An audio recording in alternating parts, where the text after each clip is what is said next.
같이 은혜 나눌 말씀 보시겠습니다. 베드로 전서 1장 3절에서 7절까지 말씀입니다.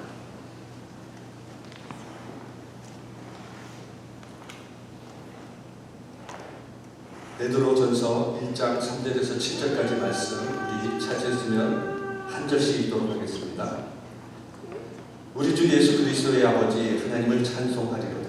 그의 많으신 긍휼대로 예수 그리스도를 죽은 자 가운데서 부활하게 하심으로 말미암아 우리를 거듭나게 하사 살 소망이 있게 하시고 썩지 않고 더럽지 않고 쇠하지 아니하는 유업을 있게 하시나니 곧 너희를 위하여 하늘에 간직하신 것이라. 너희는 말세에 나타내기로 예비하신 구원을 얻기 위하여 믿음으로 말미암아 하나님의 능력으로 보호하심을 받았느니라. 그러므로 너희가 이제 여러 가지 시험으로 말미암아 잠깐 근심하게 되지 않을 수 없으나 오히려 크게 기뻐하는도다. 같이 읽겠습니다. 너희 믿음의 확실함은 불로 연단하여도 없어질 금보다 더 귀하여 예수 그리스도께서 나타나실 때에 칭찬과 영광과 존귀를 얻게 할 것이니라. 아멘. 우리 옆에 앞에 사람에게 인사하겠습니다. 주님 이름으로 축복합니다. 사랑합니다. 제가 오늘 여러분과 나눌 말씀의 제목은 하나님을 찬송해야 하는 이유입니다. 뉴욕 브루클린에 가면요, 브루클린 터버나클 처치라고 있어요. 브루클린 터버나클 처치. 우리 말로 하면 성막교회죠. 성막교회. 거기에 그 담임 목사님으로 진 신발라라는 목사님이 있어요. 진 신발라. 이 목사님이 뉴욕 지역에다가 이제 이 개척을 교회를 개척을 했는데, 이 뉴욕주에서 이 브루클린 지역은 다른 지역보다 조금 낙후된 그런 지역이에요. 그래서 알코올 중독자나 마약 중독자나 그리고 이런 매춘부들 같은 사람들이 많이 있는 그런 지역이에요. 상당히 어떻게 보면 전도하기도 그렇게 쉽지 않은 곳이죠. 그런데 그 목사님이 초기에는 그들에게 이제 복음을 전하러 가서 복음을 전했는데 이 사람들이 도대체 교회에 나오지 않아요. 그리고 교회에 나오는 몇 사람이 있었는데 그 사람들은 믿음이 자라지 않아요. 하나님 말씀을 들어도 변화가 안 되는 거죠.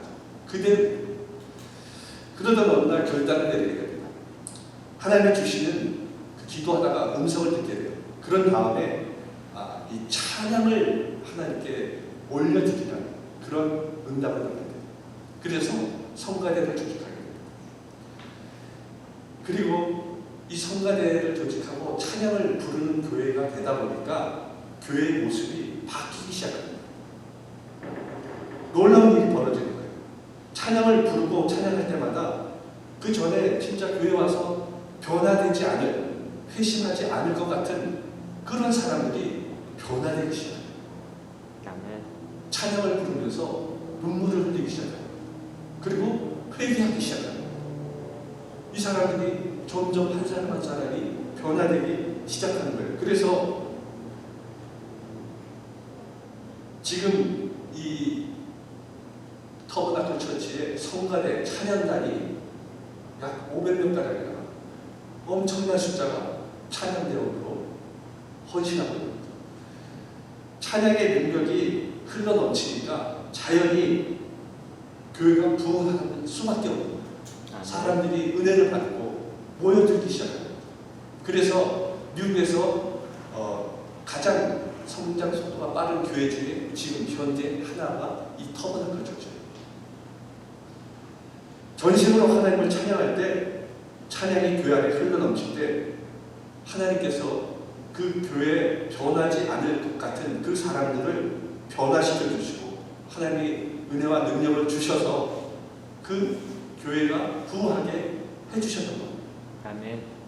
베드로 전서를 보면요, 오늘 베드로 전서는 원래 소망의 서신서, 격려의 서신서라고 이렇게 얘기를 하고 있어요. 베드로전서 1장 1절에 보면 본도, 갈라디아, 아시아, 비두니아에 많은 그리스도인이 흩어져 살고 있었다. 이렇게 얘기하고 있어요. 그 본문에서 말하는 그 본도 갈라디아, 비두니아 이 지역은요, 지금 터키 지역이죠. 터키. 여기에 있는 그 소아시아 교회들이 엄청난 핍박을 당하고 있었어요. 이 베드로 전서를 쓸 당시가 언제냐면 네로 황제의 치하에 통치 아래 있었던 시기예요. 이게 얼마나 핍박이 심했겠습니까? 예수님을 믿음으로써 당하는 그 핍박으로 인해서 그 당시에 이 교회 성도들이 너무 힘드니까 절망 가운데, 낙심하는 가운데 그렇게 있었어요. 바로 그 고난을 당하는 그 자들을 향해서, 그 성도들을 향해서 베드로가 위로하고 격려하기 위해 쓴 서신서가 이 베드로 전서입니다. 이 베드로 1장에서 이렇게 시작하고 있어요. 은혜와 평강이 너에게 더욱 많을지어다. 이렇게 얘기를 하고 그 다음에 베드로 사도가 한 날이 뭐냐면은 바로 하나님을 찬송을 하는 거예요. 하나님을 찬송을 하고 선포해요. 베드로는 그리스도인들이 당하는 고난과 핍박 가운데 진정 설 수 있고 승리할 수 있는 방법은 인간적인 방법이나 계획이 아니라는 거예요. 하나님을 찬송할 때 거기에 나타나는 능력을 통해서 하나님이 놀라운 역사가 일어나게 된다. 아멘. 그렇게 선포하는 거예요. 고난과 핍박 중에 찬송을 하면 하나님의 능력을 부어주신다. 아멘. 오늘 본문 말씀을 통해서 우리가 하나님을 찬송해야 하는 이유가 무엇인지 여러분과 함께 살펴보면서 은혜를 나누도록 하겠습니다. 첫째, 우리가 하나님을 찬송해야 하는 이유는 하나님께서 우리에게 산 소망을 주셨기 때문입니다. 3절 4절을 보면 우리 주 예수 그리스도의 아버지 하나님을 찬송하리로다. 그의 많으신 긍휼대로 예수 그리스도를 죽은 자 가운데서 부활하게 하심으로 말미암아 우리를 거듭나게 하사 산 소망이 있게 하시며 썩지 않고 더럽지 않고 쇠하지 아니하는 유업을 있게 하시나니 곧 너희를 위하여 하늘에 간직한 것이라. 이렇게 말씀하고 있어요. 여기서 산 소망이 뭐죠? 산 소망, 살아있는 소망이에요. 살아있는 소망. 우리가 믿는 예수 그리스도는 지금도 살아 역사하십니다. 아멘. 그래서 지금도 역사하시고 살아계시는 분이시기 때문에 예수님께 우리가 거는 그런 신뢰나 소망도 죽은 것이 아니라는 거죠. 살아있는 소망이다. 아멘. 그리고 살아있는 소망이라고 하는 것은 환경이나 사람에 의해서 영향을 받지 않는 어떤 절대적인 소망이라는 말입니다. 인간이 가지고 있는 소망에는 두 가지가 있어요. 첫째는 인간 스스로가 가지는 소망이에요. 코로나19로 인해서 여러분 가게의 문을 닫은 데가 너무 많아요. 그런데 문을 닫는 그 자리에 또 다른 사람이 또 개업을 해요. 그 새롭게 가게를 개업하는 사람이 문을 닫는 자리에 개업했다 그래서 나도 언젠간 문을 닫게 될 거야. 이렇게 생각하고 개업을 할까요? 그렇지 않다는 거죠. 여기서 내가 개업하는 것은 아무리 환경이 어려워도 지금 이전에 장사가 안 돼서 문을 닫은 사람이 있을지라도 내가 시작할 때는 잘 될 거야. 그런 소망을 가지고 가게를 시작한다는 거죠.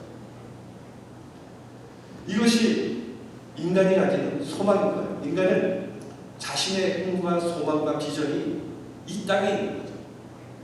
그래서 그러한 가치를 쫓아서 앞날을 기대하면서 소망을 가지고 살아가는 거예요.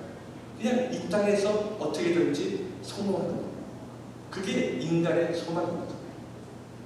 그런데 안타까운 것은 우리가 아무리 그렇게 소망을 한다고 해도 우리가 그 소망대로 다 이루어지느냐? 그렇지 않다는 거예요. 어떨 때는 너무 잘 나가요. 사업이 승승장구해요. 그러다가 한순간에 완전히 절망의 나락으로 떨어지는 사람도 있다는 거죠. 사업에 소망을 거는 사람은요, 그 사업에 안 되고 사업이 문을 닫게 되면 그 인생까지 올라가는 거예요. 왜? 거기에다가 다 인생을 걸었기 때문에. 태운왕이라고 불리는 사람이 있어요. 그 사람이 이 범양상선이라고 이 해운회사 회장으로 계셨던 분이 있어요. 근데 이분이 어느 날 투신 자살을 해요. 되게 해운업계에서는 아주 탑을 찍었던 그런 해운회사였어요. 범양상선이라고 했어요. 그런데 자금난에 부닥치게 돼요. 그리고 이 회장과 전문 경영인 사장, 이 사장과 불화가 일어나요. 경영권에. 그런 나머지 결국 생을 마감하게 되는 거죠. 자살하게 되는 거죠. 자신이 가진 소유에 다 소망을 걸었던 사람이었기 때문에 그 소유가 없어지니까 그 삶까지 무너지고 말아요. 여러분, 권력에 소망을 두는 사람은 권력이 없어지면은 그 삶도 붕괴되는 거예요. 소망이 일시에 무너지니까 삶을 포기하는 일이 나타나고 있다는 거죠. 이처럼 인간이 가지는 소망에는 한계가 있다는 거예요. 두 번째로는 하나님께로부터 오는 소망입니다. 이것은 우리가 하나님을 믿을 때 하나님께서 우리에게 소망을 주셔서 그 소망 가운데 세상을 살아갈 수 있게 해주시는 소망이에요. 아멘. 대표적인 것이 오늘 본문에 나오면서 말씀하고 있는 이 산소망이죠. 산소망. 언제나 소망이 살아있는 거예요. 사망의 음침한 골짜기를 다닐지라도 해를 받지 않고 두려워하지 않을 것은 이 산소망이 있기 때문에. 그래서 우리가 아무리 이 땅에서 어려운 그런 고난, 환난, 두려움이 있을지라도 하나님께서 산소망을 주시면은 우리는 두려워하지 않는 거예요. 고난을 당할지라도 절망하지 않는 거죠. 아멘. 주 64년에 로마의 큰 화재가 발생을 해요. 이 불은 네로 황태가 불을 질렀다, 불을 일으켰다라고 이렇게 전해지고 있죠. 당시 그리스도인들이 기하급수적으로 이렇게 늘어나고 있었어요. 그래서 로마에 상당히 위협적인 존재로 부각되고 있었던 그런 시기였어요. 그러니까 네로 황제가 위협을 느끼게 돼요. 그래서 그리스도를 박해하기 위해서 로마 시내에 불을 지르고 그 불을 지른 사람들이 그리스도인이라고 하면서 그리스도를 잡아 죽이기 시작합니다. 그래서 로마에 있는 그리스도인들은 그때부터 고난이 시작돼요. 그때 베드로는 죽으면 죽이라는 그런 마음으로 신라와 마가를 데리고 로마를 갑니다. 왜냐하면 로마에 있는 그리스도인들이 지금 죽음의 위기에 처해가면서 신앙생활을 하고 있기 때문에 이 베드로는 예루살렘에서 편하게 앉아 있을 수만 없었던 거예요. 그래서 로마 가는 죽을지도 모르지만 그럼에도 불구하고 베드로는 핍박받고 있는 이 그리스도를 만나기 위해서 로마로 갑니다. 가서 베드로는 이 엄청난 현실에서 핍박당하고 죽임을 당하는 이 그리스도인들에게 우리를 거듭나게 하사 산소망이 있게 하신 하나님을 찬송하라 라고 이렇게 얘기합니다. 우리들이 세상을 살아가려고 하면은 일단 소망이 있어야 돼요. 소망. 여러분, 소망이 없는 사람은 죽은 사람들이에요. 앞에 아무런 비전도 없고 소망도 없고 꿈이 없는 그런 백성들은 결국 망하는 백성들이에요. 그래서 이 소망이 있어야 되는데 그 소망은 영원한 소망이 돼야 돼요. 일시적으로 있다 없어지는 소망이 아니라 끝까지 영원토록 함께 그 소망이 이루어지는 그 소망이 되어야 합니다. 영원한 소망이 되려면 세 가지 조건이 있어야 돼요. 그 조건을 오늘 본문에서 말하고 있어요. 그것은 썩지 않고 더럽지 않고 쇠하지 않은 그런 소망이 되어야 합니다. 보통 사람이 죽으면 죽음에 직면하게 되면 목숨을 구걸하게 돼 있어요. 근데 당시 그리스도인들은 오히려 그 죽음의 위기에서 하나님을 찬양하고 하나님을 경배하며 영광을 돌리며 기뻐하는 그런 가운데 순교를 당했어요. 그들은 이 땅이 아니라 하나님의 나라에서의 영생에 대한 소망과 하나님의 나라를 유업으로 받는다고 하는 그 부활의 소망이 있었기 때문에 하나님께 영광을 올려드릴 수 있었던 겁니다. 아멘. 여러분도 하나님의 나라를 유업으로 받고 하나님의 나라에서 영원히 왕노릇하며 살게 될 것이라는 소망 가운데 사는 여러분 되시길 바랍니다. 아멘. 여러분 모두 이 산소망을 가지고 하나님을 찬송하며 살아가는 여러분 되시기를 예수님 이름으로 축원합니다. 아멘. 제가 어렸을 때 초등학교 들어가기 전에 우리 집 앞에 약간 언덕이 있었어요. 그 언덕 위에서 놀다가 굴러가지고 이 팔이 부러졌거든요. 그래서 난리가 나가지고 집에서 또 어머니가 이 동네 젖고런에 가서 이 팔을 맞추느라고 엄청 팔을 막 잡아당기고 난리쳐서 맞춰서 깁스를 하고 이렇게 있었는데 저녁 때가 되니까 이 팔이 좀 무싱무싱하고 아프더라고요. 그런데 만화 영화를 좋아하는 뭐 황금박쥐 이런 만화 영화가 많이 있었어요. 그런 만화 영화를 보니까 거기에 빠져드니까 아픈 팔을 잠시 잊게 되더라고요. 여러분, 이 소망이 있는 사람들은 이 소망 안에 깊이 들어가게 되면요, 이 환난과 고난을 잊을 수가 있어요. 아멘. 이 소망, 우리가 하나님으로부터 주신 이 산소망이 우리 안에 있잖아요. 그럼 우리가 지금 당하는 여러 가지 어려운 환경을 이길 수 있어요. 아멘. 이 땅을 살아가면서 똑같이 어려움을 우리는 당할 수 있습니다. 그러나 하나님의 나라의 산소망을 가지고 있는 사람은 이 땅을 이기며 넉넉히 살아갈 수 있는 것입니다. 아멘. 주님이 영원한 소망이며 산소망으로 믿고 주님께 산소망을 두고 사는 사람, 그 사람은 어떤 경우라도 무너지거나 흔들리거나 붕괴되는 일이 없이 자신을 지키며 믿음을 지킬 수 있는 것입니다. 여러분 모두 영생의 소망, 하나님의 나라에 대한 영원한 산소망을 가지고 하나님을 찬양하고 하나님께 영광을 올려드리며 사는 여러분 되시기를 예수님 이름으로 축원합니다. 아멘. 둘째는 하나님을 찬송하는 이유는 하나님께서 우리의 보호자가 되시기 때문입니다. 보호자. 5절에 보면 너희는 말세에 나타내기로 예비하신 구원을 얻기 위하여 믿음으로 말미암아 하나님의 능력으로 보호하심을 받았느니라. 여기서 믿음으로 말미암아 라고 먼저 얘기를 해요.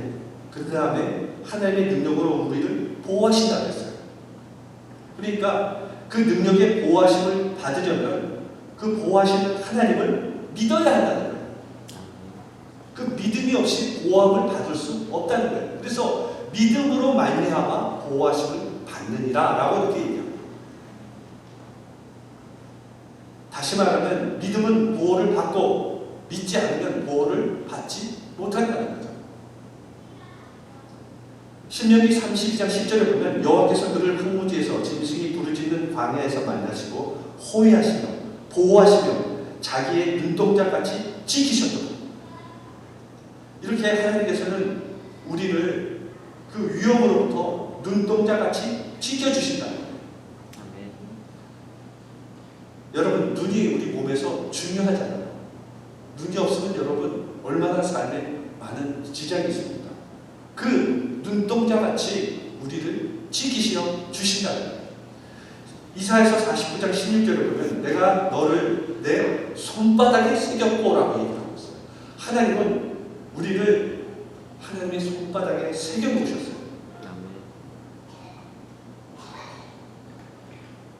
요한일서 5장 18절에 보면 하나님께로부터 난 자는 다 범죄하지 아니하는 줄을 우리가 아노라. 하나님께로부터 나신 자가 그를 지키시매 악한 자가 그를 만지지도 못하느니라. 아멘. 여러분, 하나님께로부터 난 자는 예수 그리스도께서 우리를 지키시고 보호하시기 때문에 세상에 어떤 악한 자도 우리를 만지지 못하게 하신다. 아멘.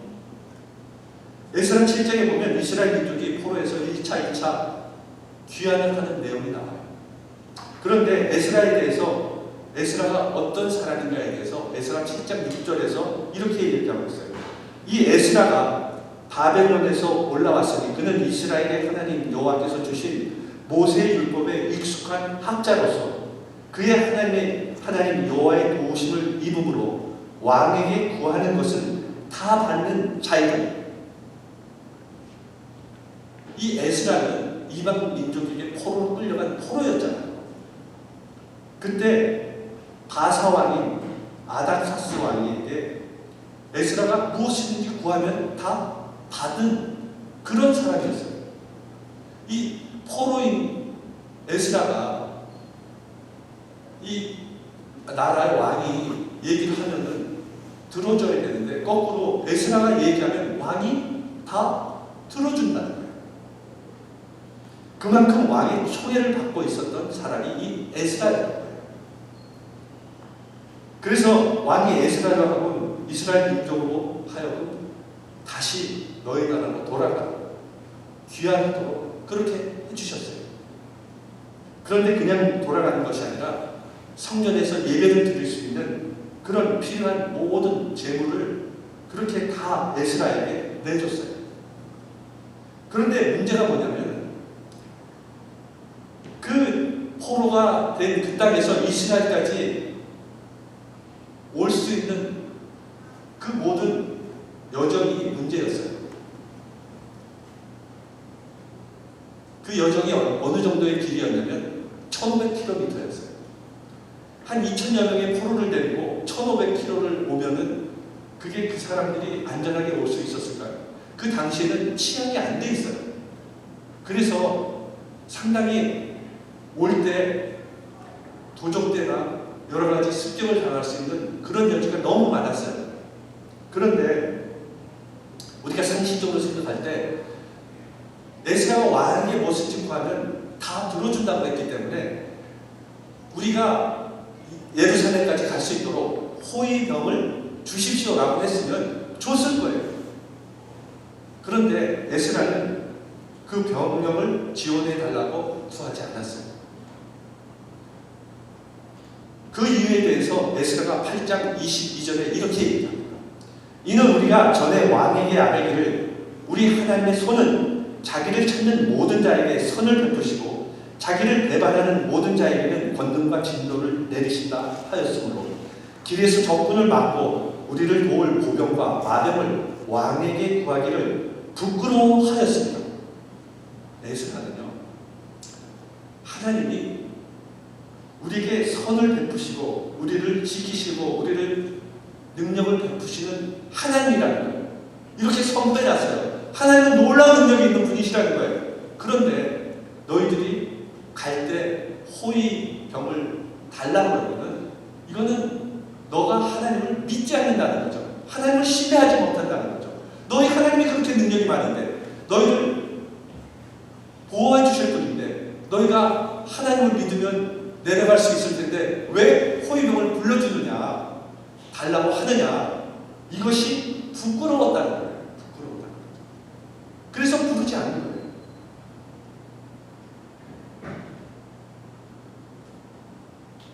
여러분, 우리에게도 이런 부끄러움이 있어야 돼요. 하나님은 놀라운 능력이 있는 분이시잖아요. 네. 그렇기 때문에 내가 예수님을 믿고 예수님을 섬긴다고 하면서 다른 사람들에게 예수님을 믿지 못하고 하나님을 믿지 못하는 그 이율배반적인 모습을 보여서는 안 되는 거예요. 우리는 전능하신 하나님을 믿잖아요. 능력이 많으시고 우리를 보호하시는 하나님을 믿잖아요. 그러면 고난을 당할 때 하나님께 달려가야 되는 거예요. 하나님께 기도해야 되는 거예요. 하나님 우리를 지키시는 분이라고. 그런데 그런 것을 하지 않고 먼저 인간을 더 신뢰하고 어떤 인간의 지혜로 모든 문제를 해결한다면은 그거는 이율배반적인 그런 모습이라는 거죠. 그래서 여러분, 우리가 아무리 이 땅을 살아가면서 어렵고 힘든 문제를 당하더라도 두려워해서 뒤로 물러서고 거기에서 이렇게 낙심하고 절망해서 주저앉아 있다면은 그것은 하나님을 부끄럽게 하는 일인 것입니다. 성도는 믿음 안에서 부끄러움을 알아야 성도다운 삶을 살아가게 될 수 있어요. 어쨌든 에스라는 왕에게 도움을 구하지 않았어요. 그리고 돌아갈 자들을 강가로 다 불러 모은 다음에 하나님 앞에 금식하면서 기도합니다. 하나님 우리를 도와주십시오. 우리를 보호해 주십시오. 이렇게 기도했을 때 하나님께서 그 1500km나 되는 거리를 보호해 주시고 그들을 안전하게 이스라엘 땅으로 도착할 수 있도록 인도해 주셨던 겁니다. 하나님은 어제나 오늘이나 영원토록 동일하신 하나님이십니다. 에스라 때 하나님이 지금도 그 하나님은 동일하신 하나님이세요. 아멘. 그래서 무슨 일이든지 자꾸만 사람만 의지하지 말고 환경만 바라보지 말고 하나님께서 나의 보호자 되심을 믿고 나아가는 여러분 되시기 바랍니다. 아멘. 여러분도 하나님이 나의 보호자가 되심을 믿고 하나님을 찬양하며 나가심으로 승리하는 삶을 살아가는 여러분 되시기를 예수님 이름으로 축원합니다. 아멘. 여러분, 우리가 자식을 키우다 보면은 하나님 마음을 알게 된다고 그러잖아요. 저도 우리 아들과 딸이 있지만 결혼하기 전까지는 제가 보호자거든요. 그래서 어려운 문제, 힘든 문제가 있으면은 보호하고 도와주고 이렇게 여러 가지 노력을 합니다. 하물며 하나님께서 우리의 보호자가 되시는데 예수 그리스도를 우리를 위해서 이 독생자를 주기까지 우리를 구원하시고 살아가신 그 하나님이신데 우리보다 더 큰 것을 주지 아니하게 하시겠냐는 겁니다. 아멘. 우리를 더 지키시고 더 보호해 주시는 것이 하나님이세요. 아멘. 우리보다 우리를 더 지키시는 분이 하나님이세요. 아멘. 여러분, 만일 우리가 하나님의 보호하심을 믿지 못하고 하나님의 보호하심을 거부한다면 그것은 하나님을 무시하는 거죠. 하나님을 인정하지 않는 그런 자인 것입니다. 여러분 모두 아무리 어렵고 힘든 일을 당한다고 할지라도 하나님께서 나를 보호해 주심으로 하나님을 찬양하며 하나님께 영광을 올려드리며 사는 여러분 되시기를 예수님 이름으로 축원합니다. 아멘. 셋째, 우리가 하나님을 찬송해야 하는 이유는 우리 삶에 나타나는 환난, 시험, 어려움이 변해서 칭찬과 영광과 존귀를 얻게 하시기 때문입니다. 6절 7절에 보면 그러므로 너희가 이제 여러 가지 시험으로 말미암아 잠깐 근심하게 되지 않을 수 없으나 오히려 크게 기뻐하는도다. 너희 믿음의 확실함은 불로 연단하여도 없어질 돈보다 더 귀하여 예수 그리스도께서 나타나실 때 칭찬과 영광과 존귀를 얻게 할 것입니다. 예수님을 믿어도 여러분 우리는 어려움을 당할 수 있어요. 예수를 믿는다고 해서 맨날 잘 되고 성공하고 진급하고 아무 문제 없이 살아가는 그런 삶이 아닌 것입니다. 예수를 믿어도요 사업이 파탄할 수 있어요. 직장에서 나올 수도 있어요. 그리고 병에 걸릴 수도 있어요. 모든 일이 다 잘 되는 것이 아닌 겁니다. 예수님을 믿는다고 여러분 다 부자로 사나요? 그렇지도 않잖아요. 그런데 우리가 감사한 것은 우리가 고난과 환난과 이 어려움을 당할 때 우리는 결코 혼자가 아니라는 거예요. 하나님이 우리의 보호자가 되셔서 고난과 환난과 어려움을 다 변하게 해서 축복과 존귀와 영광이 되게 하는 그런 놀라운 역사로 우리 삶을 이끌어 주신다는 거예요. 아멘. 로마서 8장 18절에 보면 생각하건대 현재의 고난은 장차 우리에게 나타날 영광과 비교할 수 없도다 이렇게 말씀하고 있어요. 우리가 고난을 만날 때마다 낙심할 필요가 없는 것은 이 고난이 변해서 축복이 되기 때문인 것입니다. 아멘. 여러분 고난의 골이 깊으면 깊을수록 여러분 축복의 그 은혜는 더 큰 거예요. 아멘. 그래서 고난의 자리에서 절망하지 말라. 그 믿음을 가지고 우리가 살아갈 수 있어야 합니다. 그런데 중요한 것은 고난과 환난, 어려움의 원인이 무엇이냐. 우리가 가끔 내 삶의 방식대로 결정해서 잘못된 길을 걸어가고 있음에도 불구하고 모든 핑계를 자꾸 하나님께 든다. 제가 목회를 할 때 여태까지 목회를 하면서 경험한 것도 그거예요. 성도들이 고난을 당하고 환난을 당하는 이유가 어떨 때 보면 본인에게 있는데 자꾸 그 원인을 다른 사람에게 찾는 거죠. 하나님에게 찾고. 여러분 하나님이 고난을 주고 환난을 주는 경우 그래서 연단과 그 시험을 통해서 이 신앙을 더 성장하게 만드는 그런 시련은 그렇게 흔한 것이 아닙니다. 오늘 본문에서 우리에게 더욱 소망을 주는 말씀은 예수 그리스도께서 나타나실 때 칭찬과 영광과 존귀를 얻게 하신다는 그겁니다. 우리가 이 세상을 살아가면서 이해되지 않는 일들이 너무 많아요. 나는 올바로 믿고 사는데 나에게 이런 고난과 환난이 왜 있을까? 왜 이 땅에서 하나님 일을 하고 사명을 감당하기 위해서 애쓰는데 왜 일을 자꾸 힘들게 하고 방해꾼이 생기고 점점 삶이 힘들어질까? 이렇게 탄식과 절망이 나올 수 있어요. 그러나 반드시 예수님께서 재림하시는 그날에 우리가 이 땅에서 예수 이름으로 당하는 그 고난과 환난과 어려움에 대해서 칭찬과 영광과 존귀를 주신다는 거예요. 아멘. 그러므로 우리는 마치 이 세상이 끝인 것처럼 살아서는 안 돼요. 이 세상이 끝인 것처럼 이 세상에 다 올인해서도 안 돼요. 하나님의 나라에 갈 마음이 없는 사람처럼 마치 하나님의 나라가 없는 사람처럼 살아서는 안 돼요. 여러분, 하나님의 나라에 상급을 나는 뭐 줘도 안 받고 뭐 안 받아도 돼요. 이렇게 살아서도 안 돼요. 하나님의 상급을 받기 위해서요, 우리는 경주해야 돼요. 열심히 살아가야 돼요. 하나님의 상급을 받기 위해서. 그래야 여러분 이 땅에서 하나님이 우리를 도와주세요. 상급받는 사람들을 위해서 하나님이 능력을 주셔요. 그런 믿음과 소망 가운데 살아갈 때 이 땅에 당하는 고난과 환난과 어려움을 이길 수 있게 됩니다. 장차 예수님이 나타나실 때 그래서 칭찬과 영광과 존귀를 받게 되는 것입니다.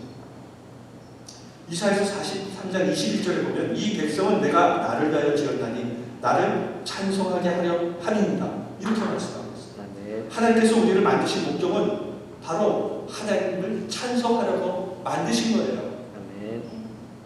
그러므로 우리가 원망하고 불평하는 것은 하나님이 우리를 창조한 목적에 부합되지 않는 거죠. 우리가 매일 하나님을 찬송하면 얼굴에 여러분 빛이 나게 돼 있어요. 우리 교회에도 빛이 나는 분이 있잖아요. 찬양을 하시는 분, 우리 호중 집사님 30대 얼굴로 계시잖아요. 천사의 얼굴처럼 빛이 나시잖아요. 여러분, 짜증이 나고 진짜 원망이 나고 불평이 입에 자꾸 저절로 막 나옵니다. 어떨 때는 힘드니까요. 고난을 당하니까. 그런데 찬양을 딱 1시간만 해보세요. 그것도 힘이 나는 찬양을 1시간만 불러보세요. 그러면요, 원망 불평이 싹 사라져요. 왜 나만 이런 일을 당하나? 왜 나만 이런 고생을 할까? 왜 내 인생은 이럴까? 왜 하나님은 나를 돌봐주시지 않는가? 이 불평을 1시간 내내 하는 사람은요, 그 삶이 지옥이 되는 거예요. 그런데 그런 얘기를 하지 않고 하나님만을 찬양하면서 하나님께 영광을 올려드리며 하나님께 감사를 드릴 때 놀라운 은혜가 임하게 되는 거예요.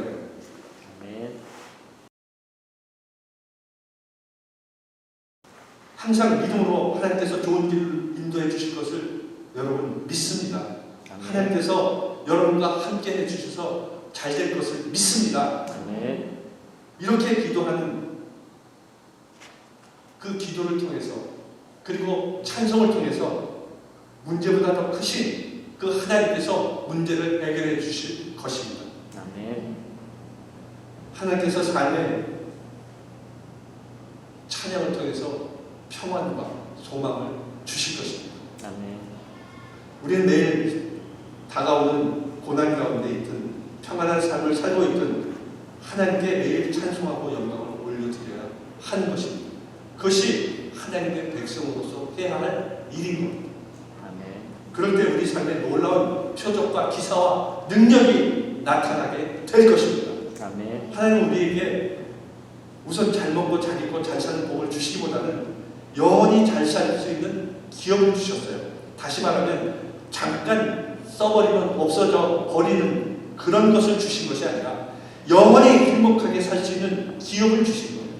그래서 베드로는 영원한 기업, 다시 말하면 썩지 않고 더럽지 않고 쇠하지 않는 선물을 주신 것을 찬송을 하는 거죠. 여러분 모두 하나님께서 우리에게 산소망이 되시며 우리의 보호자가 되시고 우리의 삶을 삶에 나타나는 환난, 시험, 어려움이 변해서 칭찬과 영광과 존귀를 얻게 하시는 분이심을 믿고 하나님만을 찬양하며 기쁨 가운데 살아가는 여러분 되시기를 예수님 이름으로 축원합니다. 기도하겠습니다.